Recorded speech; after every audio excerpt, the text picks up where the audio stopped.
ನಮಸ್ಕಾರ ಆತ್ಮೀಯ ವಿದ್ಯಾರ್ಥಿಗಳೇ, ಈ ಒಂದು ಅವಧಿಯಲ್ಲಿ ನಾವು ಈ 9ನೇ ತರಗತಿಯಲ್ಲಿರುವಂತಹ 6ನೇ ಪಾಠ ವಿಜ್ಞಾನ ವಿಷಯದಲ್ಲಿರುವ ಅಂಗಾಂಶಗಳು ಎಂಬ ಪಾಠದ ಕುರಿತು ನಾವು ಈ ಒಂದು ಅವಧಿಯಲ್ಲಿ ಅಭ್ಯಾಸ ಮಾಡೋಣ. ವಿದ್ಯಾರ್ಥಿಗಳೇ, ನೀವು ಈಗಾಗಲೇ ಹೋದ ಒಂದು ಅವಧಿಯಲ್ಲಿ ಏನು ಮಾಡಿದ್ದಾರೆ ಅಂದರೆ ಒಂದು ಮೊದಲನೇ ಭಾಗವಾದದನ್ನು ಅಲ್ಲಿ ಏಕಕೋಶಿ ಜೀವಿ, ಸಸ್ಯ ಅಂಗಾಂಶ, ಪ್ರಾಣಿ ಅಂಗಾಂಶಗಳ ಬಗ್ಗೆ ಏನು ಮಾಡಿದ್ರೆ ಸಂಪೂರ್ಣವಾಗಿ ಒಂದು ಚಟುವಟಿಕೆ ಅಂದರೆ ಯಾವ ಯಾವ ವಿಧಗಳು ಇದ್ದಾವೆ ಅನ್ನೋದನ್ನು ಕೂಡ ನಾವು ನೋಡಿದ್ದೀವಿ. ಮತ್ತು ಅದರಲ್ಲಿ ಏಕಕೋಶೀಯ ಜೀವಿ ಬಗ್ಗೆ ನಾವು ಮಾಡಿದ್ವಿ ಸಂಪೂರ್ಣವಾಗಿ ತಿಳ್ಕೊಂಡಿದ್ದೀವಿ. ಈ ಏಕಕೋಶೀಯ ಜೀವಿಗಳಲ್ಲಿ ಪೋಷಣೆ, ಚಲನೆ, ಉಸಿರಾಟ, ಬೆಳವಣಿಗೆ ಮತ್ತು ವಿಸರ್ಜನೆ, ಸಂತಾನೋತ್ಪತ್ತಿ ಯಾವ ರೀತಿ ಆಗುತ್ತದೆ ಅನ್ನೋದನ್ನು ನಾವು ಹಂತ ಹಂತವಾಗಿ ತಿಳ್ಕೊಂಡು ಬಂದಿದ್ದೀವಿ.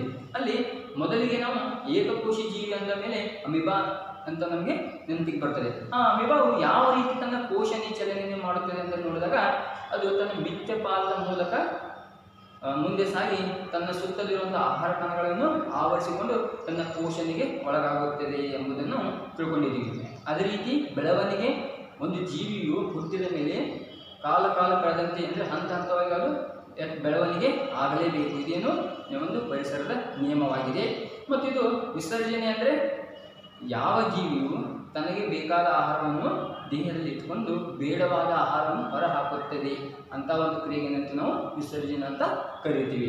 ಅದೇ ರೀತಿಯಾಗಿ ಸಂತಾನೋತ್ಪತ್ತಿ ಅಂತ ನೋಡಿದಾಗ ಪ್ರತಿಯೊಂದು ಜೀವಿಯು ಪ್ರಕೃತಿಯಲ್ಲಿ ಹುಟ್ಟಿದ ಮೇಲೆ ಸಂತಾನೋತ್ಪತ್ತಿ ಮಾಡಲೇಬೇಕು. ಮತ್ತು ಅದು ಯಾಕೆ ಅಂದರೆ ತನ್ನ ಮುಂದಿನ ಒಂದು ಪೀಳಿಗೆಗೋಸ್ಕರ ಬೇಕೇ ಬೇಕು ಅಂತ ನಾವು ಇಷ್ಟು ವಿಷಯವನ್ನು ಏನು ಮಾಡ್ತೀವಿ ಹೋದ ಒಂದು ಭಾಗದಲ್ಲಿ ತಿಳ್ಕೊಂಡಿದ್ವಿ. ಮತ್ತು ಇಲ್ಲಿ ಸಸ್ಯ ಅಂಗಾಂಶ ಮತ್ತು ಪ್ರಾಣಿ ಅಂಗಾಂಶದಲ್ಲಿ ನೋಡಿದಾಗ ಸಸ್ಯ ಅಂಗಾಂಶದಲ್ಲಿ 2 ವಿಧಗಳು, ವರ್ಧನಾಂಗಾಂಶ, ಶಾಶ್ವತ ಅಂಗಾಂಶ. ಮತ್ತೆ ಶಾಶ್ವತ ಅಂಗಾಂಶದಲ್ಲಿ 2 ವಿಧಗಳು, ಸರಳ ಶಾಶ್ವತ ಅಂಗಾಂಶ, ಸಂಕೀರ್ಣ ಶಾಶ್ವತ ಅಂಗಾಂಶ. ಮತ್ತೆ ಸಂಕೀರ್ಣ ಶಾಶ್ವತದಲ್ಲಿ ಮತ್ತೆ 4 ವಿಧಗಳು, ಪೇರೆಂಕೈಮಾ, ಕೊಲೆಂಕೈಮಾ, ಸ್ಟೆರೆಂಕೈಮಾ ಮತ್ತು ಎಪಿಡರ್ಮಿಸ್ ಎಂಬ ಈ ವಿಧಗಳನ್ನು ನೋಡಿದ್ವಿ. ಮತ್ತೆ ಸರಳ ಸಂಕೀರ್ಣ ಶಾಶ್ವತದಲ್ಲಿ ಝೈಲಮ್ ಮತ್ತು ಫ್ಲೋಯಮ್ ಎಂಬ 2 ವಿಧಗಳು. ಇನ್ನು ಪ್ರಾಣಿ ಅಂಗಾಂಶದಲ್ಲಿ ನಾವು ನೋಡಿದಾಗ ಸ್ನಾಯು, ನರ, ಸಂಯೋಗ ಈ ರೀತಿಯಾಗಿ ಮತ್ತೆ 4 ಅಲ್ಲಿ ವಿಧಗಳು ಬರುತ್ತವೆ ಅಂತ ನಾವು ಏನು ಮಾಡ್ತೀವಿ ಹೋದ ಒಂದು ಭಾಗದಲ್ಲಿ ತಿಳ್ಕೊಂಡಿದ್ದೀವಿ. ಹಾಗಾದರೆ ಇವತ್ತಿನ ಅವಧಿಯಲ್ಲಿ ನಾವು ಸಸ್ಯ ಅಂಗಾಂಶ ತಿಳ್ಕೊಳ್ಳೋಣ. ಅದಕ್ಕಿಂತ ಮುಂಚೆ ನಾವು ತಿಳ್ಕೊಳ್ಬೇಕಾಗಿರೋದಂದ್ರೆ ಇಲ್ಲೊಂದು ಪ್ರಶ್ನೆ ಬರ್ತದೆ. ಈ ಪ್ರಶ್ನೆ ಏನಪ್ಪಾ ಅಂದ್ರೆ ಎಲ್ಲಾ ಜೈವಿಕ ಕ್ರಿಯೆಗಳನ್ನು ಒಂದೇ ಜೀವಕೋಶ ನಿರ್ವಹಿಸುತ್ತದೆ. ನಾವು ಈಗಾಗಲೇ ಅಭ್ಯಾಸ ಮಾಡಿದ್ದೀವಿ. ಏಕೆಂದರೆ ಏಕಕೋಶಿ ಜೀವಿಯು ತನ್ನ ಒಂದೇ ಜೀವಕೋಶದಿಂದ ತನ್ನ ಕೆಲಸವನ್ನು ನಿರ್ವಹಿಸುತ್ತದೆ. ಅದೇ ರೀತಿ ಎಲ್ಲಾ ಜೈವಿಕ ಕ್ರಿಯೆಗಳನ್ನು ಒಂದೇ ಜೀವಕೋಶ ನಿರ್ವಹಿಸುವುದು ಯಾವಪ್ಪ ಅಂದ್ರೆ ಏಕಕೋಶ ಜೀವಿಗಳು ಅಂತ ನಾವು ಹೇಳ್ತೀವಿ. ಉದಾಹರಣೆಗೆ ಅಮಿಬಾ ಅನ್ನಬಹುದು, ಪ್ಯಾರಾಮಿಸಿಯಂ ಅಂತ ಹೇಳ್ಬೋದು. ಹಾಗಾದ್ರೆ ಅಂಗ ಅಂತ ನಾವು ನೋಡಿದಾಗ ಈ ಅಂಗ ಅಂದ್ರೆ ಏನು ಅಂತ ತಿಳ್ಕೊಳ್ಬೇಕಾಗಿದ್ದು ಹಲವು ಬಗೆಯ ಅಂಗಾಂಶಗಳ ಸಮೂಹವೇ ಏನಿದೆ ಅಂಗ. ಅಂದ್ರೆ ಹಲವು ಬಗೆಯ ವ್ಯವಸ್ಥೆ ಅಂದರೆ ಈಗ ಪ್ರಾಣಿಗಳಲ್ಲಿ ಹಲವು ರೀತಿಯ ಅಂಗಗಳಿರ್ತವೆ. ಆ ಎಲ್ಲ ಅಂಗಗಳ ಒಂದು ಸಮೂಹಕ್ಕೆ ನಾವು ಏನಂತೀವಿ ಅಂಗ ಅಂತ ಕರಿತೀವಿ. ತಿಳಿದಿಲ್ಲ? ಹಾಗಾದ್ರೆ ಅಂಗಾಂಶ ಇದನ್ನು ಕೂಡ ನಾವು ಹೋದ ಒಂದು ತರಗತಿಯಲ್ಲಿ ನೋಡಿದ್ದೀವಿ. ಅಂಗಾಂಶ ಅಂದರೆ ಒಂದೇ ರೀತಿಯ ರಚನೆ ಅಥವಾ ಕಾರ್ಯ ಇವುಗಳನ್ನೆಲ್ಲ ಒಳಗೊಂಡ ಒಂದು ಜೀವಕೋಶಗಳ ಸಮೂಹವೇ ಏನಂತ ನಾವು ಅಂಗಾಂಶ ಅಂತ ಕರಿತೀವಿ, ಅಥವಾ ಗುಂಪಿಗೆ ಏನಂತೀವಿ ಅಂಗಾಂಶ ಅಂತ ಕರಿತೀವಿ. ಇದರ ಕುರಿತು ನಾವು ಬಹುಕೋಶೀಯಗಳಲ್ಲಿ ಕೂಡ ಏನು ಮಾಡಿದ್ದೀವಿ ಹೋದ ಒಂದು ಅವಧಿಯಲ್ಲಿ ನಾವು ಯಾವ ರೀತಿ ಬಹುಕೋಶಗಳಲ್ಲಿ ಒಂದು ನಡೆಯುತ್ತದೆ ಅನ್ನೋದು ಕೂಡ ನಾವು ನೋಡಿದ್ದೀವಿ. ಇದೇನು ಇಲ್ಲಿ ಬರುವಂಥ ಒಂದು ಅಂಗಾಂಶ, ಜೈವಿಕ, ಏಕಕೋಶಿ ಜೀವಿಗಳಲ್ಲಿ ಆಗುವಂಥ ಒಂದು ವಿವರಣೆ. ಹಾಗಾದರೆ ಇಲ್ಲಿ ಸಸ್ಯ ಅಂಗಾಂಶದಲ್ಲಿ ಮತ್ತೆ 2 ವಿಧಗಳು, ವರ್ಧನಾಂಗಾಂಶ, ಶಾಶ್ವತ ಅಂಗಾಂಶ. ಇದನ್ನು ನೋಡೋಕ್ಕಿಂತ ಮುಂಚೆ ಸಸ್ಯ ಅಂಗಾಂಶ ಮತ್ತು ಪ್ರಾಣಿ ಅಂಗಾಂಶದಲ್ಲಿ ಏನು ವ್ಯತ್ಯಾಸ ಇದೆ, ಅವು ಯಾಕೆ ಅನ್ನೋದನ್ನು ನಾವು ತಿಳ್ಕೊಳ್ಬೇಕು. ಹಾಗಾದರೆ ನಾವು ಈ ಸಸ್ಯ ಅಂಗಾಂಶ ಮತ್ತು ಪ್ರಾಣಿ ಅಂಗಾಂಶದ ವ್ಯತ್ಯಾಸ ಏನಂತ ಮೊದಲಿಗೆ ತಿಳ್ಕೊಳ್ಳೋಣ.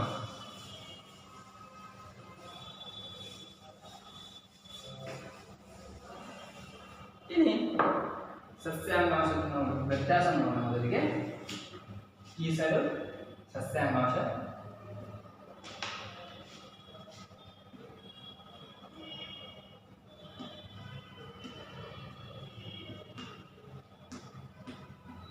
ಸಸ್ಯಾಂಗಾಂಶ,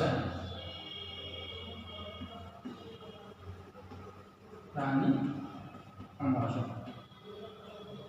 ಓಕೆ, ಇಲ್ಲಿ ಯಾವ ರೀತಿಯಾಗಿದೆ, ಇಲ್ಲಿ ಯಾವ ರೀತಿಯಾಗಿದೆ ನಾವು ನೋಡೋಣ. ಯಾಕೆಂದರೆ ಈ ಸಸ್ಯ ಅಂಗಾಂಶಕ್ಕೆ ಏನು ವ್ಯವಸ್ಥೆ ಇದೆ, ಪ್ರಾಣಿ ಅಂಗಾಂಶಕ್ಕೆ ಏನು ವ್ಯವಸ್ಥೆ ಇದೆ ಅನ್ನೋದು ನೋಡೋಣ. ಮೊದಲಿಗೆ ಇಲ್ಲಿ ಸಸ್ಯ ಅಂಗಾಂಶದಲ್ಲಿ ನಾವು ನೋಡಬೇಕಾಗಿದ್ದಂದ್ರೆ ಚಲನೆಯನ್ನು ನೋಡೋಣ.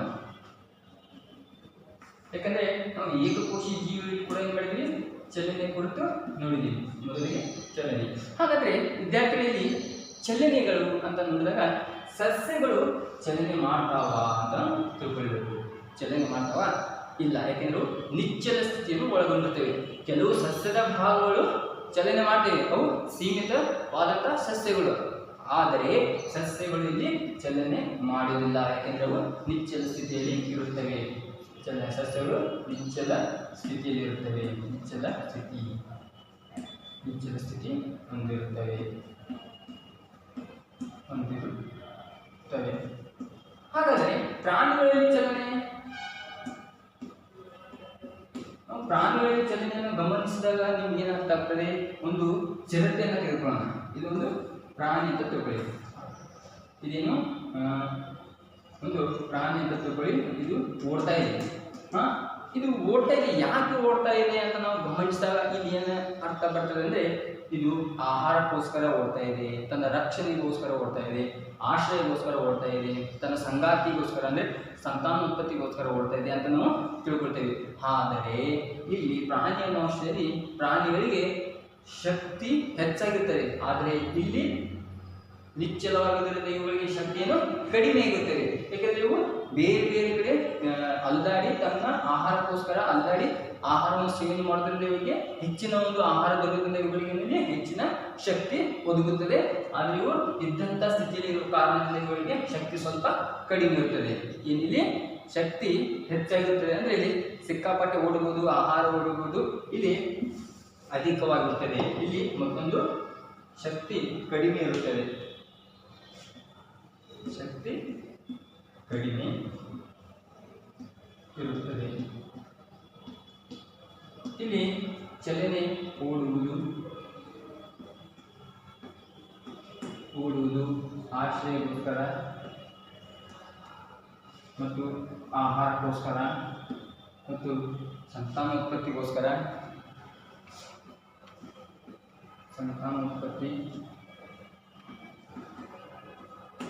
ಓಡ್ತಾ ಇರ್ತದೆ. ಆದರೆ ಇಲ್ಲಿ ಶಕ್ತಿ ಅಧಿಕವಾಗಿರುತ್ತದೆ. ಏನು ಶಕ್ತಿ ಅಧಿಕವಾಗಿರುತ್ತದೆ. ಯಾಕೆ ಅಧಿಕವಾಗಿರುತ್ತದೆ ಅಂತ ಗೊತ್ತಾಯ್ತಲ್ಲ, ತಿಳಿತದ? ಅವು ಹೆಚ್ಚಿನ ಒಂದು ಆಹಾರವನ್ನು ಅಲ್ಲದ ತಿನ್ನುವ ಕಾರಣದಿಂದ ಅಧಿಕವಾಗಿರುತ್ತದೆ. ಆದರೆ ಸಸ್ಯಗಳು ನಿಶ್ಚಲ ಸ್ಥಿತಿ ಇರುವುದರಿಂದ ಇವುಗಳಿಗೆ ಶಕ್ತಿ ಸ್ವಲ್ಪ ಕಡಿಮೆ ಇರುತ್ತದೆ. ಇನ್ನು ಮುಂದಿನದ್ದು ನೋಡಿದಾಗ ಇಲ್ಲಿ ಪ್ರಾಣಿಗಳದ್ದು ಆಯಿತು, ಸಸ್ಯಗಳು ಚಲನೆ ಆಯ್ತು. ಇಲ್ಲಿ ಇನ್ನು ಇವುಗಳು ಬೆಳವಣಿಗೆಯನ್ನು ನೋಡೋಣ.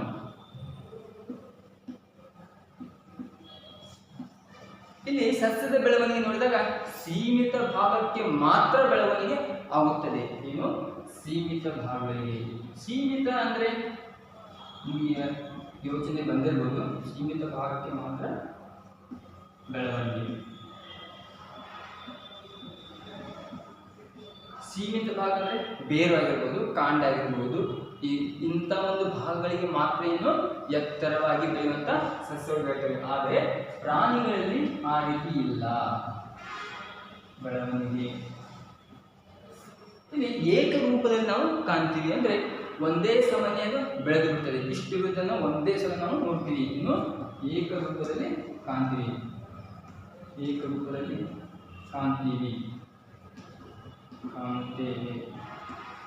ಈಗ ಆನೆ ಅಂತ ನೋಡಬಹುದು. ಆನೆ ಇಷ್ಟಿದ್ದು ಎಷ್ಟೋ ದಿನಗಳ ಒಂದು 2-3 ತಿಂಗಳಲ್ಲಿ ಅದು ಎಷ್ಟೋ ದೊಡ್ಡದಾಗಿರ್ತದೆ. ಆದರೆ ಸಸ್ಯಗಳು ಆ ರೀತಿ ಇರಲ್ಲ.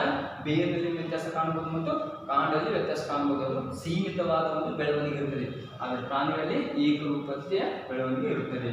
ಇನ್ನು ನೋಡಿದಾಗ ಮತ್ತೊಂದು ನಾವು ಗಮನಿಸಿದಾಗ ಇಲ್ಲಿ ಒಂದು ಸಸ್ಯವನ್ನು ನೋಡೋಣ. ಇಲ್ಲಿ ಇದು ಒಂದು ಸಸ್ಯ ಅಂತ ತಗೊಳ್ಳಿ. ಇವು ಬೇರು, ಇದು ಕಾಂಡ,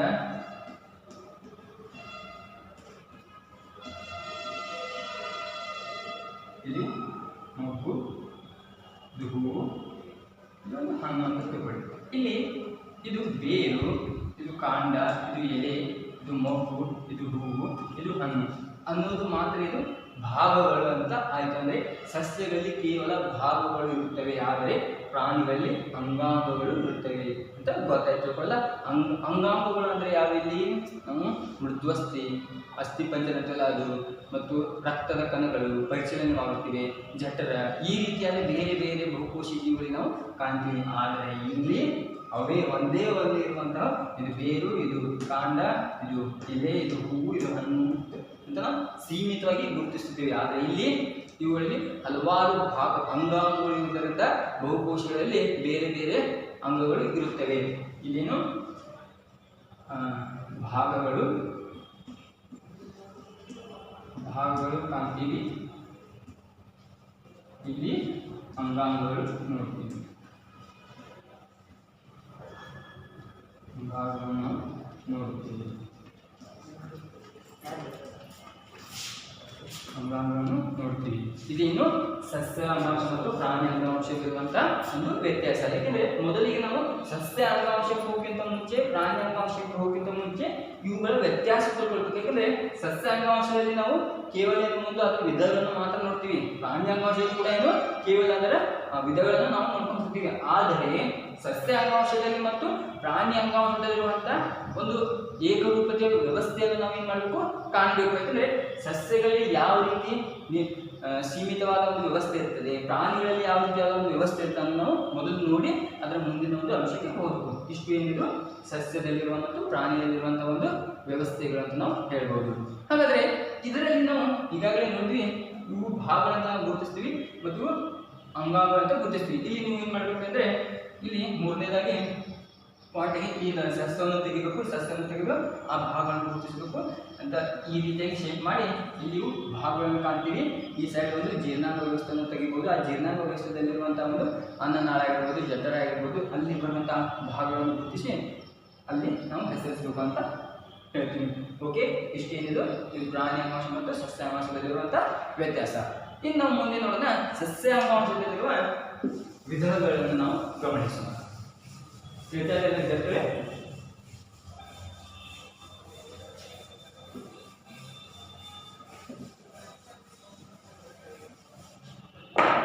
ಇನ್ನು ಸಸ್ಯ ಅಂಗಾಂಶದಲ್ಲಿರುವ ವಿಧಗಳು. ಮೊದಲನೇದು ಸಸ್ಯ ಅಂಗಾಂಶ. ಮೊದಲನೇ ವಿಧ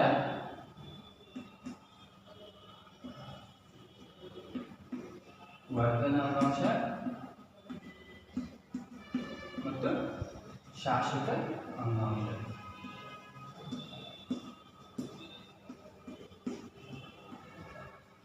ನೋಡೋಣ. ಮೊದಲಿಗೆ ನಾವು ವರ್ಧನಾಂಗಾಂಶವನ್ನು ನೋಡಿ ನಂತರ ಶಾಶ್ವತ ಅಂಗಾಂಶಕ್ಕೆ ಹೋಗೋಣ.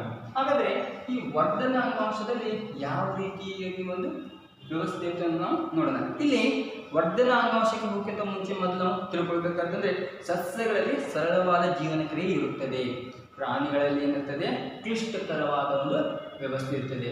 ಅಲ್ಲಿ ನಾವು ಹೇಳೋದು ಮಾಡಿದೆ, ಇಲ್ಲಿ ಸಸ್ಯ ಮತ್ತು ಪ್ರಾಣಿಗಳಲ್ಲಿ ಏನು ಬರೀಬೇಕು, ಮತ್ತೊಂದು ಸರಳವಾದ ಜೀವನ ಕ್ರಿಯೆ ಇರುತ್ತದೆ.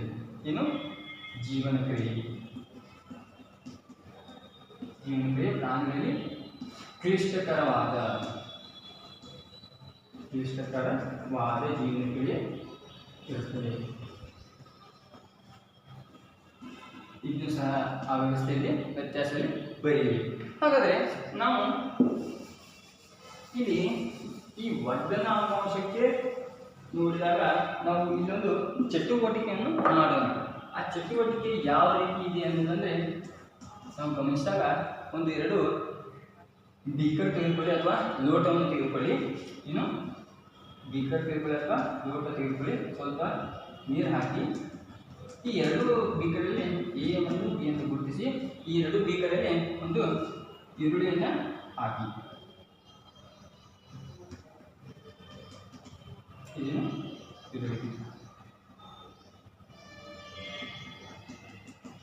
ಈರುಳ್ಳಿ ಹಾಕಿದೆ ಅಂತ ಇಷ್ಟು 2, 1, 3 ಈ ದಿನಗಳವರೆಗೆ ಏನು ಮಾಡಬೇಕು ಅದನ್ನ ಗಮನಿಸಬೇಕು. ಅಂದರೆ 1, 2, 3 ದಿನಗಳಲ್ಲಿ ಎಷ್ಟು ಗಮನಿಸಬೇಕು. ಇಟ್ಟ ನಂತರ ಒಂದೊಂದಾಗಿ ನಾವು ಏನು ಮಾಡಬೇಕು, ಈ ಬೇರುಗಳು ಜಾಸ್ತಿ ಬೆಳೀತಾ ಇರ್ತವೆ. ಈ ಜಾಸ್ತಿ ಬೆಳೆದ ನಂತರ ಕೊನೆಯದಾಗಿ 5 ದಿನ ಏನು ಮಾಡಬೇಕು ನೀವು ಸ್ವಲ್ಪ ಒಂದು ಕತ್ತರಿ ತೆಗೆದುಕೊಂಡು ಯಾವುದಾದ್ರೂ ಒಂದು ಬೀಗರ್ನಲ್ಲಿರುವಂಥ ಒಂದು ಬೇರನ್ನು ಏನು ಮಾಡಬೇಕು ಕಟ್ ಮಾಡಬೇಕು. ಆ ಕಟ್ ಮಾಡಿದ ನಂತರ ನಿಮಗೆ ಮುಂದೆ ತಿಳಿದು ಬರ್ತದೆ. ಏನು ತಿಳಿದು ಬರ್ತದೆ?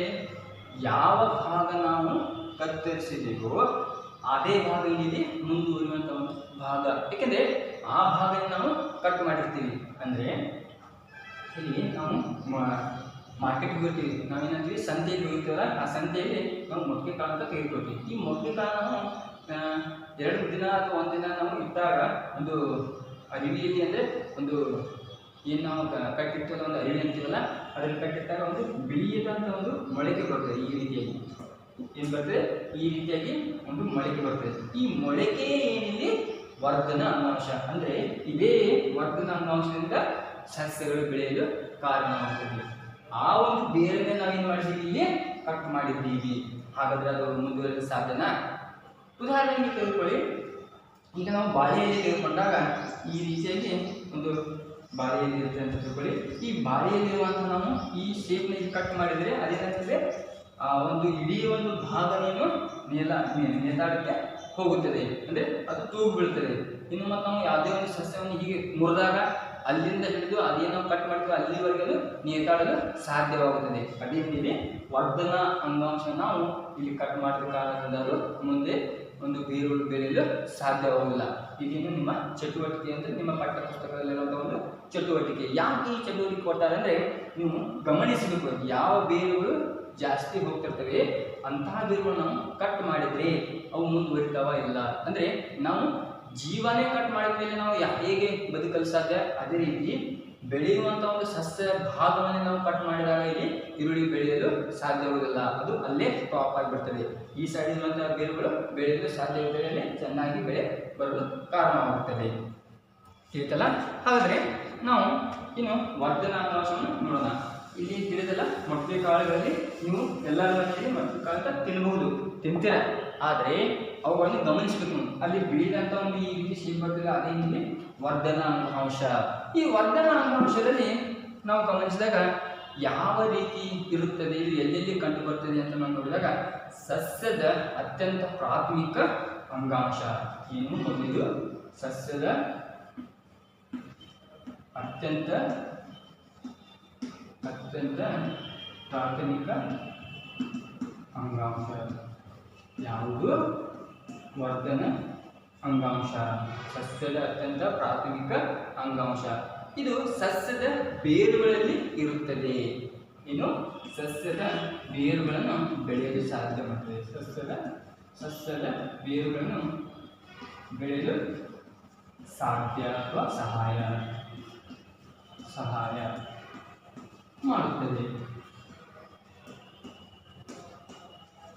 ನಾನು ಹೇಳಿದ ಈಗಾಗಲೇ ಮೊಟ್ಟೆ ಕಾಳು ಉದಾಹರಣೆ ಕೊಟ್ಟು, ಆ ಮೊಟ್ಟೆ ಕಾಳು ನಾವು ಕಟ್ಟಿಟ್ಟಾಗ ಅಲ್ಲಿ ಬರುವಂಥ ಬಿಳಿ ಕಲರ್ ಏನು ಮೊಳಕೆ ಇರ್ತಲ್ಲ, ಆ ಮೊಳಕೆನೇ ವರ್ಧನ ಅಂಶ. ಆ ಮೊಳಕೆಯಿಂದಲೇ ಮುಂದೆ ದೊಡ್ಡ ಒಂದು ಮರವಾಗಲು ಸಾಧ್ಯ. ಅದೇನು ಸಸ್ಯದ ಬೇರುಗಳನ್ನು ಬೆಳೆಯಲು ವರ್ಧನ ಅಂಶ ಸಹಾಯ ಮಾಡುತ್ತದೆ. ಹಾಗಾದರೆ ಇದು ಎಲ್ಲೆಲ್ಲಿ ಇರುತ್ತದೆ ಅಂತ ನಾವು ಗಮನಿಸಿದಾಗ, ಎಲ್ಲೆಲ್ಲಿ ಇರುತ್ತದೆ ಅಂತ ಗಮನಿಸಿದಾಗ ಇದು ಸಸ್ಯ ಒಂದು ಕಾಂಡದಲ್ಲಿರುತ್ತದೆ, ಬೇರಿನಲ್ಲಿರುತ್ತದೆ, ಮೊಗ್ಗಿನಲ್ಲಿರುತ್ತದೆ. ಆ ಮೊಗ್ಗಿನಲ್ಲಿ ಯಾವ ರೀತಿ ಇದು ಇರುತ್ತದೆ ಅಂತ ನಾವು ಗಮನಿಸಿದಾಗ ಬೇರಿನಲ್ಲಿ ಇರೋದು ಕಾರಣ ಇದು ಬೇರಿನಲ್ಲಿ ಇರುತ್ತದೆ. ಬೇರಿನಲ್ಲಿ ಇರುವುದಕ್ಕೆ ಕಾರಣ ಅಂದರೆ ಇದು ಬೇರು ಆಳವಾಗಿ, ಅಂದರೆ ನಾವು ಒಂದು ಯಾವುದೇ ಒಂದು ಗಿಡವನ್ನು ದೊಡ್ಡದಾದ ಒಂದು ಗಿಡವನ್ನು ಕಟ್ ಮಾಡಬೇಕಾದ್ರೆ ಬೇರು ಬೇಗನೆ ಬರೋದಿಲ್ಲ. ಅಂಥ ಒಂದು ಸಮಯದಲ್ಲಿ ಎಷ್ಟು ಹರಡಿರ್ತದೆ ಅಂತ ನಾವು ಗಮನಿಸ್ತೀವಿ. ಏಕೆಂದರೆ ಅದು ಒಂದು ಸಣ್ಣ ಒಂದು ಗುದ್ದಲಿ ಯಾವುದೊಂದು ಕುರ್ಪಿನ ಹಾಕಿರೋದು ಕಿತ್ತು ಬರೋದಿಲ್ಲ. ದೊಡ್ಡ ಮರ ಏನು ಮಾಡಬೇಕು, ಬುಲ್ಡೀಸರ್ ಅಂತ ದೊಡ್ಡ ದೊಡ್ಡ ವಸ್ತುಗಳನ್ನು ನಾವು ಕಟ್ ಮಾಡಬೇಕು. ಅದನ್ನು ಹಡ್ಡಿದಾಗ ಎಷ್ಟು ನಾವು ಗಮನಿಸ್ತೀವಿ, ಎಲ್ಲ ಒಂದು ಆವರಣದಲ್ಲಿ ಅದರ ಬೇರುಗಳನ್ನೇ ಕಾಣ್ತೀವಿ. ಆ ಒಂದು ಕಾರಣ ಏನಂದರೆ ವರ್ಧನಾಂಗಾಂಶ ಕಾರಣದಿಂದ ಬೇರುಗಳು ಹರಡುತ್ತವೆ. ಯಾಕಂದರೆ ವರ್ಧನಾಂಗಾಂಶದಲ್ಲಿ ಅಷ್ಟೊಂದು ಶಕ್ತಿಕಾರವಾದ ಒಂದು ವ್ಯವಸ್ಥೆ ಇರ್ತದೆ, ಈ ಬೇರಿನಲ್ಲಿ ಇರುತ್ತದೆ. ಮೊದಲ ಒಂದು ಹಂತ ಇದು ಆಳವಾಗಿ ಬೆಳೆಯಲು ಸಹಾಯಕ. ಮತ್ತು ನಾವು ಕಾಂಡದಲ್ಲಿ ನಾವು ಕಂಡಾಗ ಇದು ದಪ್ಪ ಉದ್ದ ಅಂತ ನಾವು ಏನು ಕರಿತೀವಲ್ಲ ಅದಕ್ಕೆ ಸಹಾಯಕವಾಗಿರ್ತದೆ. ಈಗ ಕಾಂಡದ ವರ್ಧನಾಂಗಾಂಶಗಳು ಕಾರಣವನ್ನು ಸಸ್ಯಗಳು ಎತ್ತರವಾಗಿ ಬೆಳೆಯಲು ಸಹಾಯಕವಾಗಿರ್ತದೆ. ದಪ್ಪ ಆಗಿರ್ಬೋದು, ದಪ್ಪ ಎತ್ತರವಾಗಲು ಕಾರಣ ಅಥವಾ ಸಹಾಯ. ಇನ್ನು ಮೊಗ್ಗು ಅಂದರೆ ಮೊಗ್ಗಿನಲ್ಲಿ ಇರುವ ಕಾರಣದಿಂದ ಮೊಗ್ಗು ಏನಾಗ್ತದೆ, ಹಣ್ಣಾಗಿ ಮಾರ್ಪಾಡಾಗುತ್ತದೆ. ಏನು ಮೊಗ್ಗು, ಮೊಗ್ಗುಗೆ ಕಾರಣ ಹೀಗೆ ಹಣ್ಣುಗಳು ಅಥವಾ ಹೂವು ಇವುಗಳಿಗೆ ಸಹಾಯಕ.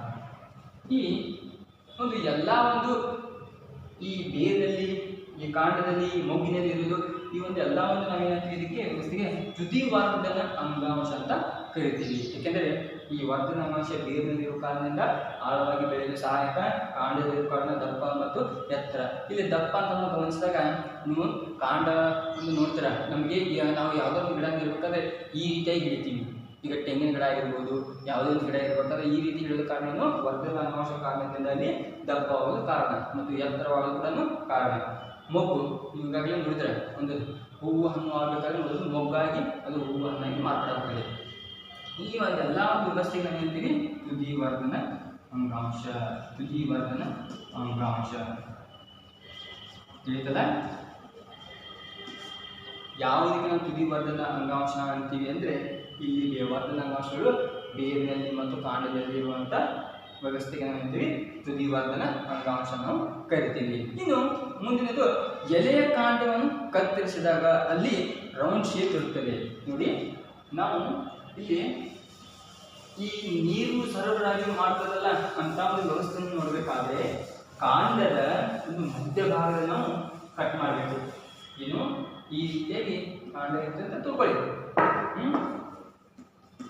ಈ ರೌಂಡ್ ಶೇಪ್ನ ಕಟ್ ಮಾಡಿ ಈ ಸೈಡ್ ತೆಗೆದುಕೊಳ್ಬೇಕು. ತೆಗೆದುಕೊಂಡಾಗ ಇಲ್ಲಿ ಈ ರೀತಿಯಾದ ವ್ಯವಸ್ಥೆ ಇರ್ತದೆ. ಈ ರೌಂಡ್ ಶೇಪ್ ಇರ್ತಲ್ಲ ಅವುಗಳಿಗೆ ನಾವು ನಾಳ ಕುರ್ಚೆಗಳು ಅಂತ ಹೇಳ್ತೀವಿ. ಈ ನಾಳ ಕುರ್ಚೆಗಳು ಏನು ವ್ಯವಸ್ಥೆ ಮಾಡ್ತಾವೆ ಅಂದರೆ ಕಾಂಡಕ್ಕೆ ಬೇರಿನಿಂದ ನೀರಿನ ಸರಬರಾಜು ಮತ್ತು ಎತ್ತರ ಬೆಳೆಯಲು ಸಹಾಯಕ ಮಾಡ್ತವೆ. ಏನು ನೀರು ಮತ್ತು ಎತ್ತರ ಬೆಳೆಯಲು ಸಹಾಯ ಮಾಡುತ್ತದೆ. ತಿಳಿತಲ್ಲ? ಈ ನಾಳ ಕುರ್ಚೆಗಳು ಒಂದು ಗಿಡಕ್ಕೆ ಅಥವಾ ಕಾಂಡಕ್ಕೆ ಏನು ಸಹಾಯ ಮಾಡ್ತದೆ ಅಂದರೆ ನೀರು ಸರಬರಾಜು ಮತ್ತು ಎತ್ತರದ ಒಂದು ಬೆಳೆಯಲು ಸಹಾಯಕ ಮಾಡ್ತವೆ. ಹಾಗಾದರೆ ಎಲೆಗಳಲ್ಲಿ ಮಧ್ಯಭಾಗ ಇರುವುದಕ್ಕೆ ಮತ್ತು ಇನ್ನೊಂದು ಯಾವುದಂದರೆ ಈ ರೀತಿ ಇರುವಂಥ ಅಂಗಾಂಶಗಳು ನಾವು ಏನಂತೀವಿ ಅನ್ನೋದನ್ನು ನೋಡೋಣ. ಇಲ್ಲಿ ನೀರು, ಆಹಾರ ಮಧ್ಯಭಾಗದಲ್ಲಿ ಬೆಳವಣಿಗೆ ಅಂಗಾಂಶ ಇರ್ತದೆ. ತಿಳಿತಲ್ಲ? ಕಾಂಡದ ಮಧ್ಯಭಾಗದಲ್ಲಿರುವ ಒಂದು ವ್ಯವಸ್ಥೆಗೆ ಏನಂತ ನಾವು ನಾಳ ಕುರ್ಚೆಗಳು ಅಂತ ಕರಿತೀವಿ. ಈ ನಾಳ ಕುರ್ಚೆಗಳು ಯಾವ ರೀತಿ ಸಹಾಯ ಮಾಡ್ತದೆ ಅಂದರೆ ಕಾಂಡಕ್ಕೆ ಆಹಾರ ಆಗಿರ್ಬೋದು, ನೀರಾಗಿರ್ಬೋದು, ಯಾವುದೇ ಒಂದು ವ್ಯವಸ್ಥೆ ಬೇರಿನ ಮೂಲಕ ಪಡೆದಾಗ ಬೇರಿನ ಮೂಲಕ ಎಲ್ಲ ಸಸ್ಯಗಳ ಮೇಲಿನ ಭಾಗಗಳಿಗೆ ಹೋಗಲು ಸಹಾಯ ಮಾಡುವುದೇ ಈ ನಾಳ ಕುರ್ಚೆಗಳು. ಈ ನಾಳ ಕುರ್ಚೆಗಳಿಗೆ ನಾವೇನಂತೀವಿ ಅಂದರೆ ಈ ರೀತಿ ಸಹಾಯ ಮಾಡೋದಕ್ಕೆ ನಾವೇನಂತೀವಿ ಪಾರ್ಶ್ವವರ್ಧನ ಅಂಗಾಂಶ ಅಂತ ಕರಿತೀವಿ. ಏನು ಮೊದಲಿಗೆ ನಾವು ಏನು ಮಾಡಬೇಕು, ಇಲ್ಲಿ ಈ ನಾಳ ಕುರ್ಚೆಗಳು ನೋಡಿದ್ವಲ್ಲ ಕಾಂಡಕ್ಕೆ ಅಂದರೆ ಇಲ್ಲಿ ನೀರು, ಆಹಾರ, ಬೆಳವಣಿಗೆ ಈ ರೀತಿ ಕಾಂಡಕ್ಕೆ ಅಥವಾ ಇಡೀ ಒಂದು ಭಾಗಕ್ಕೆ ಸಹಾಯ ಮಾಡುವ ಒಂದು ವ್ಯವಸ್ಥೆಗೆ ಮತ್ತು ನಾವು ಪಾರ್ಶ್ವವರ್ಧನ ಅಂತ ಕರಿತೀವಿ. ಪಾರ್ಶ್ವವರ್ಧನ ಅಂಗಾಂಶ ಅಂತ ಕರಿತೀವಿ. ಹಾಗಾದರೆ ಇನ್ನು ಇದರ ಮಧ್ಯಭಾಗದಲ್ಲಿ, ಎಲೆಗಳ ಮಧ್ಯಭಾಗದಲ್ಲಿ ಗೆನ್ನು ಇರುತ್ತದೆ. ಎಲೆಯ ಮಧ್ಯಭಾಗದಲ್ಲಿ ಇರುತ್ತದೆ ಗೆನ್ನು ಇರುತ್ತದೆ. ಅದನ್ನು ನಾವು ಅಂತರ್ಗೆನ್ನು ಅಂತ ವ್ಯವಸ್ಥೆ ಕರಿತೀವಿ. ಯಾವ ಒಂದು ಭಾಗದಲ್ಲಿ ಎಲೆಯ ಮಧ್ಯಭಾಗದಲ್ಲಿ ಗೆನ್ನು ಇರುತ್ತದೆ, ಆ ಗೆನ್ನನ್ನು ನಾವು ಅಂತರ್ಗೆನ್ನು ಅಂತ ಕರಿತೀವಿ. ಅಂತರ್ಗೆನ್ನು ಅಂತ ಕರಿತೀವಿ. ತಿಳಿತಲ್ಲ? ಪಾರ್ಶ್ವವರ್ಧನ ಅಂದರೆ ಕನ್ಫ್ಯೂಸ್ ಮಾಡ್ಕೋಬೇಡಿ. ಈ ಒಂದು ಕಾಂಡದ ವ್ಯವಸ್ಥೆಗೆ ಆಹಾರ, ನೀರು ಸರಬರಾಜು ಮಾಡುವಂಥ ಒಂದು ವ್ಯವಸ್ಥೆ ಇರ್ತದೆ. ಆ ವ್ಯವಸ್ಥೆಯನ್ನು ನಾವು ನಾಳ ಕುರ್ಚೆ ಅಂತೀವಿ. ಈ ರೀತಿಯಾಗಿ ಸಸ್ಯಗಳಿಗೆ ಸಪ್ಲೈ ಮಾಡುವಂಥ ಒಂದು ವ್ಯವಸ್ಥೆಗೆ ನಾವು ಹೇಳ್ತೀವಿ ಪಾರ್ಶ್ವವರ್ಧನ ಅಂಗಾಂಶ. ಮತ್ತು ಎಲೆಗಳ ಮಧ್ಯಭಾಗದಲ್ಲಿರುವ ಒಂದು ವ್ಯವಸ್ಥೆಗೆ ಹೇಳ್ತೀವಿ ಅಂತರ್ಗೆನ್ನು ವ್ಯವಸ್ಥೆ ಅಂತ ಕರಿತೀವಿ. ತಿಳಿತಲ್ಲ? ಹಾಗಾದರೆ ನಾವು ಈ ಒಂದು ಅವಧಿಯಲ್ಲಿ ಏನು ತಿಳ್ಕೊಂಡಿವಿ ಅಂತ ನಾವು ನೋಡಿದಾಗ ಇಲ್ಲಿ ಮೊದಲಿಗೆ ನಾವು ಜೈವಿಕ ಕ್ರಿಯೆಗಳು ಒಂದೇ ರೀತಿಯಲ್ಲಿ ನಡೆಯುವಂಥ ಒಂದು ಜೀವಕೋಶಗಳಿಗೆ ಏನಂತೀವಿ ಏಕಕೋಶಿ ಜೀವಿಗಳು ಅಂತ ಕರಿತೀವಿ. ಅದೇ ರೀತಿ ಅಂಗ ಅಂತ ತಿಳ್ಕೊಂಡಿವಿ. ಈ ಇಡೀ ಅಂಗಾಂಶದ ಒಂದು ವ್ಯವಸ್ಥೆಗೆ ಏನಂತೀವಿ ಹಿಸ್ಟಾಲಜಿ ಅಂತ ಕರಿತೀವಿ.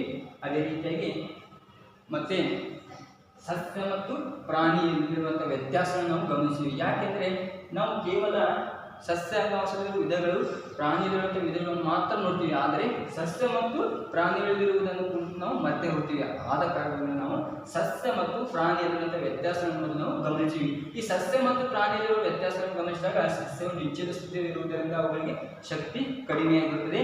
ಪ್ರಾಣಿಯಲ್ಲಿ ಅವು ಆಹಾರವನ್ನು ಅಲ್ಲಾಡಿ ತಿನ್ನುವುದರಿಂದ ಮತ್ತು ಅವು ಇನ್ನಿತರ ಹಲವು ಕ್ರಿಯೆಗಳಿಂದ ಮಾಡುವುದರಿಂದ ಅವರಿಗೆ ಶಕ್ತಿ ತುಂಬ ಅಧಿಕವಾಗಿರುತ್ತದೆ. ಮತ್ತು ಇವುಗಳ ಬೆಳವಣಿಗೆಯನ್ನು ಗಮನಿಸಿದ್ದೀವಿ, ಇವುಗಳ ಬೆಳವಣಿಗೆ ಗಮನಿಸ್ತೀವಿ. ಮತ್ತೊಂದು, ಇವು ಕೆಲವು ಭಾಗಗಳ ಸಸ್ಯಗಳು ಅಲ್ಲಾಡ್ತವೆ, ಅಂದರೆ ತಿರುಗಾಡ್ತವೆ, ಅಂದರೆ ಹೋಗ್ತಾ ಇರ್ತವೆ, ಆದರೆ ಅವು ಸೀಮಿತವಲ್ಲ. ಕೇವಲ ನಾವು ನಿಶ್ಚಲವಾಗುವುದರಿಂದ ಕೆಲವು ಭಾಗಗಳು ಚಲಿಸ್ತವೆ ಅಂತ ನಾವು ತಿಳ್ಕೊಳ್ಬೋದು. ಮತ್ತು ಇದನ್ನು ನಾವು ನೋಡಿದಾಗ ಇಲ್ಲಿ ಹಲವು ಬಗೆಯ ಅಂಶವನ್ನು ಗಮನಿಸಿವಿ. ಅವುಗಳನ್ನು ಏನು ಮಾಡಿ ಸರಿಯಾಗಿ ಒಂದು ವಿಜ್ಞಾನ ಪಾಠದಲ್ಲಿ ಏನು ಮಾಡಬೇಕು, ಚಿತ್ರ ತೆಗೆದು ಯಾವ ಭಾಗಗಳು ಮಾತ್ರ ಸಸ್ಯಕ್ಕೆ ಸೀಮಿತನೋ ಮತ್ತು ಪ್ರಾಣಿಗಳಲ್ಲಿ ಬಹುಕೋಶಿ ಇರುವಂಥ ಭಾಗಗಳನ್ನು ಏನು ಮಾಡಬೇಕು, ಅಂಗಾಂಗಗಳನ್ನು ಸರಿಯಾಗಿ ಪಟ್ಟಿ ಮಾಡಬೇಕು. ನಂತರ ನಾವು ಸಸ್ಯದಲ್ಲಿರುವ ಅಂಗಾಂಶ ಭಾಗಗಳನ್ನು ನೋಡ್ತೀವಿ, ವರ್ಧನಾಂಗಾಂಶ ಮತ್ತು ಶಾಶ್ವತ ಅಂಗಾಂಶ. ಇವತ್ತು ನಾವು ವರ್ಧನಾಂಗಾಂಶವನ್ನು ಗಮನಿಸಿದಾಗ ವರ್ಧನಾಂಗಾಂಶದಲ್ಲಿ ಯಾವ ರೀತಿ ಒಂದು ಚಟುವಟಿಕೆ ಮೂಲಕ ನೋಡಿದಾಗ ಈರುಳ್ಳಿಯನ್ನು ತೆಗೆದುಕೊಂಡಾಗ ಈರುಳ್ಳಿಯನ್ನು ನಾವು 2-3 ದಿನ ಒಂದು ಬೀಕರ್ನಲ್ಲಿ ಇಟ್ಟಾಗ ಅದನ್ನು ಗಮನಿಸಿದಾಗ ಅದರಲ್ಲಿ ಬೇರುಗಳು ಬೆಳೆಯುತ್ತಾ ಇರ್ತವೆ. ಯಾವುದೋ ಒಂದು ಬೀಕರ್ನಲ್ಲಿ ಒಂದು ಬೇರನ್ನು ನಾವು ಕಟ್ ಮಾಡಬೇಕು. ಆ ಬೇರುವನ್ನು ಕಟ್ ಮಾಡಿದಾಗ ನಾವು ಅದರಿಂದ ತಿಳಿದು ಬರೋದೇನೆಂದರೆ, ಇಲ್ಲಿ ಮೊಳಕೆ ಕಾಳನ್ನು ನಾವು ನೋಡ್ತೀವಿ. ಆ ಮೊಳಕೆ ಕಾಳನ್ನು ನಾವು ಅದರಿಂದ ಬಿಳಿ ಒಂದು ಪದರು, ಅಂದರೆ ಬಿಳಿ ಒಂದು ಕಲರ್ ಶೇಪ್ ನಮಗೆ ಹೊರಗೆ ಬರ್ತದೆ. ಆ ಒಂದು ಬಿಳಿ ಒಂದು ಶೇಪ್ ಹೊರಗೆ ಬಂದೇನೆ ಇಲ್ಲಿ ರೌಂಡ್ ಶೇಪ್ ಆಗುತ್ತೆ, ಅದು ವರ್ಧನ ಅಂಗಾಂಶ. ಆ ವರ್ಧನ ಅಂಗಾಂಶನೇ ಈರುಳ್ಳಿ ಬೇರು ನಾವು ಕಟ್ ಮಾಡ್ತೀವಿ. ಆ ಬೇರು ಕಟ್ ಮಾಡಿದ ಕಾರಣದಿಂದ ಇಲ್ಲಿ ಮುಂದುವರಿಯಲು ಸಹಾಯಕವಾಗಲ್ಲ. ಇದೇನಿದೆ ವರ್ಧನ ಅಂಗಾಂಶ ಅಂತ ತಿಳ್ಕೊತೀವಿ. ಹಾಗಾದರೆ ಅದು ಎಲ್ಲೆಲ್ಲಿ ಇರ್ತದೆ ಅಂತ ನಾವು ಗಮನಿಸಿದಾಗ ಬೇರಿನಲ್ಲಿ ಇರ್ತದೆ, ಕಾಂಡಗಳಲ್ಲಿ ಇರ್ತದೆ, ಮಗುಗಳಲ್ಲಿ ಇರ್ತದೆ. ಬೇರಿನಲ್ಲಿರುವಂಥ ಕಾರಣ ಏನು? ಬೇರು ಬೆಳೆಯಲು ಜಾಸ್ತಿ ಒಂದು ನೆಲದಲ್ಲಿ ಬೆಳೆಯೋದು ಕಾರಣ, ಮತ್ತು ಕಾಂಡದಲ್ಲಿ ದಪ್ಪ ಎತ್ತರ, ಮಗುಗಳಲ್ಲಿ ಹೂವು ಹಣ್ಣಾಗಿ ಮಾರ್ಪಾಡಾಗುತ್ತದೆ. ಈ ರೀತಿಯನ್ನು ವರ್ಧನ ಅಂಗಾಂಶ ನಾವು ಗಮನಿಸುವು. ಮತ್ತು ಈ ಕಾಂಡದಲ್ಲಿ ನಾವು ಒಂದು ಕಟ್ ಮಾಡಿ ಸ್ಲೈಡ್ನಲ್ಲಿ ತಗೊಂಡಾಗ 4 ಕುಚ್ಚುಗಳೆಂಬ ನಮಗೆ ಕಾಂಡದಲ್ಲಿ ಕಾಣ್ತೀವಿ. ಬೇರಿನ ಮೂಲಕ ಏನು ನಾವು ನೀರು ಖನಿಜವನ್ನು ತೆಗೆದುಕೊಂಡು ಕಾಂಡದ ಮೂಲಕ ಎಲ್ಲ ಭಾಗಗಳಿಗೆ ಸಪ್ಲೈ ಮಾಡಲು ಒಂದೇನಿದೆ 4 ಕುಚ್ಚುಗಳು ಸಹಾಯವಾಗಿರ್ತವೆ. ಅಂಥ ಒಂದು ವ್ಯವಸ್ಥೆಗೆ ನಾವು ಏನಂತೀವಿ ಪಾರ್ಶ್ವ ಅಂಗಾಂಶ ಅಂತ ಕರಿತೀವಿ. ಈ ಪಾರ್ಶ್ವ ಅಂಗಾಂಶನಾದ ನಂತರ ಇಲ್ಲಿ ಎಲೆಯ ಮಧ್ಯ ಭಾಗದಲ್ಲಿ ನಾವೇನು ನೋಡ್ತೀವಿ, ಅಂತರ್ಗೆನ್ನು ಅಂತ ಒಂದು ವ್ಯವಸ್ಥೆಯನ್ನು ಕಾಣ್ತೀವಿ. ಇಷ್ಟು ಏನು ವರ್ಧನ ಅಂಗಾಂಶದ ಒಂದು ವ್ಯವಸ್ಥೆ ಇದೆ. ಹಾಗಾದರೆ ಮೊದಲಿಗೆ ನಾವು ವರ್ಧನ ಅಂಗಾಂಶ ಏನಂತ ಬರೀತ ವರ್ಧನ ಅಂಗಾಂಶ, ಆದರೂ ಸ್ವಲ್ಪ ಕನ್ಫ್ಯೂಸ್ ಆಗಬಾರ್ದು. ಓಕೆ, ಇಲ್ಲಿ ವರ್ಧನ ಅಂಗಾಂಶ ಅಂದರೆ ಸಸ್ಯಗಳ ನಿರ್ದಿಷ್ಟ ಭಾಗಗಳಲ್ಲಿ ಕಂಡುಬರುವ, ಇನ್ನು ಸಸ್ಯಗಳ ನಿರ್ದಿಷ್ಟ ಭಾಗದಲ್ಲಿ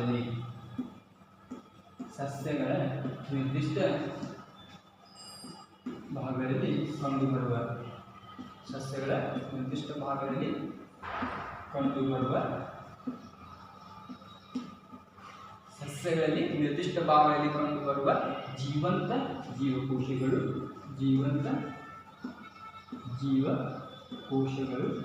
ಮತ್ತು ಇವು ಜೀವಂತ ಕೋಶಗಳು ಮತ್ತು ಇವು ಇಲ್ಲಿ ವಿಭಜನೆಗೆ ಹೊಂದುವ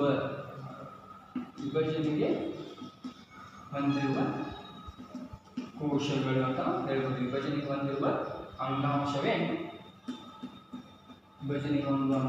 ಇಲ್ಲಿ ವರ್ಧನ ಅಂಗಾಂಶ ಅಂತ ನಾವು ಕರಿತೀವಿ. ಈ ವರ್ಧನ ಅಂಗಾಂಶ ಚಿತ್ರವು ನೋಡಿದಾಗ ಈ ರೀತಿಯಾಗಿರ್ತದೆ.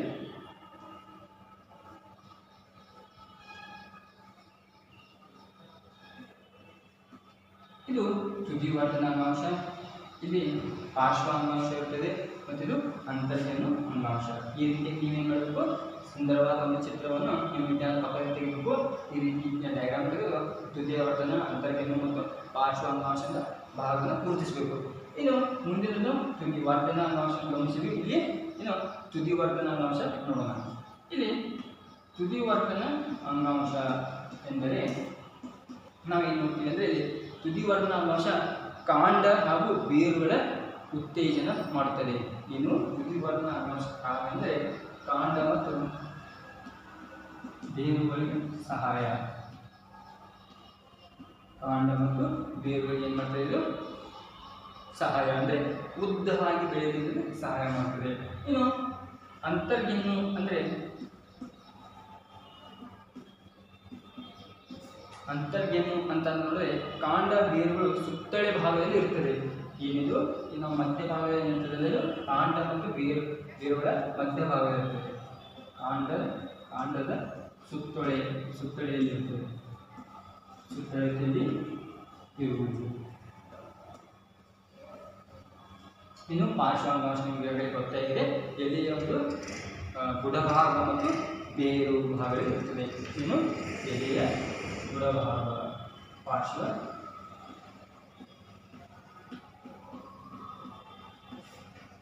ಯಾಕಂದ್ರೆ ನಾವು ಅಲ್ಲಿ ನೋಡಿದ್ವಿ 4 ಕುಚ್ಚುಗಳು ನೋಡಿದಾಗ ಇಲ್ಲೂ ಕಾಂಡ ಇರ್ತದೆ, ಇದು ಸಹಿತ ಕಾಂಡ. ಕನ್ಫ್ಯೂಸ್ ಮಾಡ್ಕೊಳ್ಳಿ, ನಾನು ಅಲ್ಲಿ ಹೇಳಿದೆ ಪಾರ್ಶ್ವಗಳಂತ ಈ 4 ಕುಚ್ಚುಗಳು ಬಂದವು. ಮತ್ತು ಇಲ್ಲಿ ಯಾಕೆ ಎಲೆಯ ಅಂದರೆ ಸಸ್ಯದ ಒಂದು ಬುಡಭಾಗ, ಇಲ್ಲಿ ಸಹ ಏನಿದು ಕಾಂಡನೇ, ತಳದಿಂದ ಒಂದು ಬರುವುದೇನಿದೆ ಕಾಂಡ. ಇದೇನು ಎಲೆಯ ಬುಡಭಾಗ ಅಂತ ಹೇಳ್ತೀವಿ. ಇಲ್ಲಿ ನಾವು ಚಿತ್ರದಲ್ಲಿ ಮಾತ್ರ ಬುಡಭಾಗ ಅಂತೀವಿ, ಆದರೆ ಇಲ್ಲಿಂದ ಹಿಡಿದು ಒಂದು ತುದಿಯವರೆಗೇನು ಕಾಂಡದ ಪಾರ್ಶ್ವದ ಒಂದು ಭಾಗವಿರ್ತದೆ. ಆದರೆ ಮಧ್ಯದಲ್ಲಿ ಅಂತರ್ಗೆಯನ್ನು ತುದಿಯಲ್ಲಿ ತುದಿ ಭಾಗ ಅಂತ ಹೇಳ್ತೀವಿ. ಎಲೆಯ ಬುಡಭಾಗದಲ್ಲಿ ಇರುತ್ತದೆ. ಇದಿಷ್ಟು ನಿಮ್ಮ ಒಂದು ವರ್ಧನ ಅಂಗಾಂಶದ ಒಂದು ವ್ಯವಸ್ಥೆ. ಓಕೆ, ತಿಳಿದಿದೆ ಅಂತ ನಾನು ತಿಳ್ಕೊಳ್ತೀನಿ. ಇಷ್ಟು ನೀವು ಸರಿಯಾಗಿ ಒಂದು ವಿಜ್ಞಾನ ಪತ್ರದಲ್ಲಿ ಬರೆದು ಸರಿಯಾಗಿ ಓದ್ಕೊಳ್ಳಿ ಅಂತ ಹೇಳ್ತಾ ಇವತ್ತಿನ ಒಂದು ಅವಧಿಯನ್ನು ನಾವು ಮುಗಿಸ್ತೀನಿ. ಮುಂದಿನ ಒಂದು ಅವಧಿ ನಾವು ಶಾಶ್ವತ ಅಂಗಾಂಶದ ಕುರಿತು ಅಭ್ಯಾಸ ಮಾಡೋಣ. ಅಲ್ಲಿವರೆಗೂ ನಮಸ್ಕಾರ.